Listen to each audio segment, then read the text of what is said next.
Hello friends, welcome to my channel. இன்றைக்கி வீடியோவில் நம்ம என்ன செய்ய போகிறோன்னா உண்டை வடகரி. நீங்கள் நார்மல் வடகரி கேள்விப்பட்டிருப்பீங்க. இது வந்து உண்டை வடகரி வித் பூரி, ஓகேங்களா? ஸோ எனக்கு வந்து எப்பவுமே வடகரி எல்லாருக்குமே இட்லி தோசை இதோடு வச்சு சாப்பிடணுன்னு ஆசை. ஆனால் எனக்கு சப்பாத்தி கூட வச்சு சாப்பிடுவாங்க. ஆனால் எனக்கு மட்டும் பூரியோடு வச்சு சாப்பிட்றது ரொம்ப ரொம்ப பிடிக்கும். ஸோ அதனால் இன்றைக்கி உண்டை வடகரி ப்ளஸ் பூரி, ஓகேவா? அதுக்கு ஃபஸ்ட் நம்ம எண்ணெயை ஊற்றி நல்லா எண்ணெயை கொதிக்க விட்ருவோம். இந்த கிளாஸ் அளவுக்கு கடலை மாவை எடுத்து தண்ணியில் இந்த மாதிரி குழச்சி வச்சுருக்கேன், ஓகேங்களா? ஸோ இதை வந்து அப்படியே நம்ம ஃப்ரை பண்ணி உண்டை மாதிரி போட்டு நம்ம ஃப்ரை பண்ணி எடுத்துக்க போகிறோம். நீங்கள் அந்த உண்டையை வந்து நல்லா அது ஃப்ரை பண்ணி எடுத்துகிட்ட பிறகு நீங்கள் அது உதிரியாக பிச்சு நீங்கள் அந்த கிரேவியில் போட்டிங்கன்னா நார்மல் வடகரி, அவ்வளோதான். ஃபஸ்ட் நம்ம அதை அப்படியே ஒரு சின்ன சின்ன உண்டையாக எடுத்து ஃப்ரை பண்ணி எடுத்துக்கலாம். ஓகே, இப்போ ரெடி ஆயிடுச்சு. இந்த பாருங்கள், இந்த மாதிரி இருக்கணும். உள்ளே நீங்கள் உடச்சி பார்த்தீங்கன்னா உங்களுக்கு தெரியும், உள்ளே வந்து உள்ளே வரைக்கும் ஃபுல்லாக வெந்திருக்கணும். அந்த மாதிரி பார்த்துக்கோங்க. நீங்கள் ஆக்சுவலி இதை இப்படியே முழுசாக போடுறத விட உடச்சி போட்டிங்கன்னா இன்னும் நல்லா ஊறும், நல்லா உங்களுக்கு சூப்பராக இருக்கும், ஜூஸியாக. இப்போ நம்ம அதுக்கான மசாலா ரெடி பண்ணிக்கலாம். இது அந்த ஸ்டாரு, அப்புறம் இந்த பிரியாணி இலை, பட்டை, கிராம்பு, இது எல்லாத்தையும் எண்ணெயை சூடு போட்டு நம்ம இது எல்லாத்தையுமே பேனில் போட்டுக்கலாம். ஒரு ஸ்பூன் சோம்பு, அப்புறம் அதெல்லாம் நல்லா பொரிஞ்ச பிறகு நம்ம வெங்காயத்தை போட்டு வெங்காயம் வந்து நல்லா வதங்கணும். இது வந்து ஒரு 2 வெங்காயம் மீடியம் சைஸ். இப்போ வெங்காயம் நல்லா வதங்கிட்ட பிறகு இஞ்சி பூண்டு பேஸ்ட், அது வந்து பச்சை வாசனை போயிட்ட பிறகு நம்ம வந்து 3 பச்சை மிளகாவும் கொஞ்சோண்டு கருவேப்பிலையும் போடுறோம். இப்போ நல்லா வதங்கிடுச்சு. நம்ம இந்த ஸ்டேஜில் தக்காளி ஆட் பண்ணிக்கலாம். தக்காளியும் நல்லா வதங்கும் போது நம்ம என்ன பண்ணோம்னா இந்த இடத்துல கொத்தமல்லி சும்மா கொஞ்சோண்டு,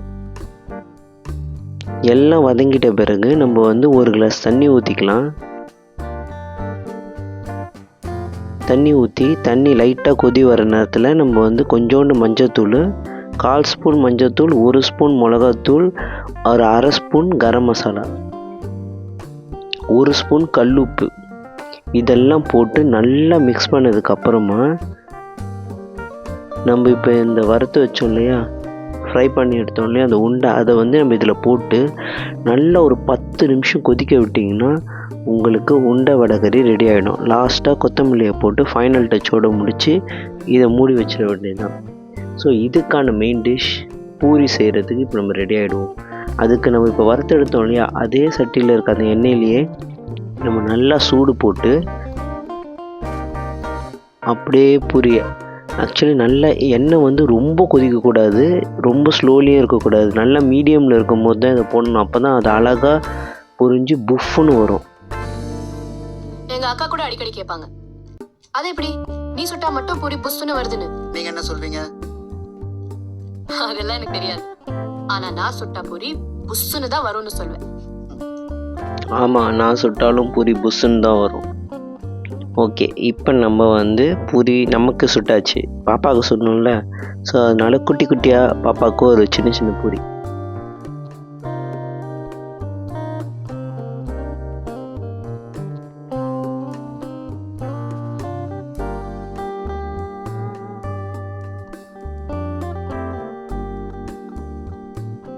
ஓகே, அந்த குட்டி பூரி கூட நல்லா புஸ் புஸ்ன்னு தான் வருது.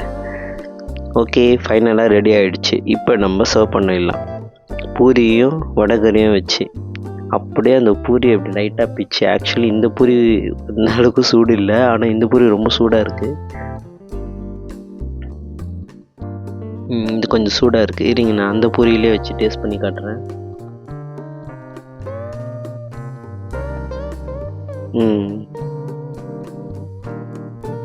அப்படியே அந்த உருண்டை ஒரு சின்ன பீஸ் எடுத்து அப்படி வச்சு அந்த கிரேவியோடு அப்படியே தொட்டு சாப்பிடும்போது அப்படி இருக்கும், அல்டிமேட்டாக இருக்கும்.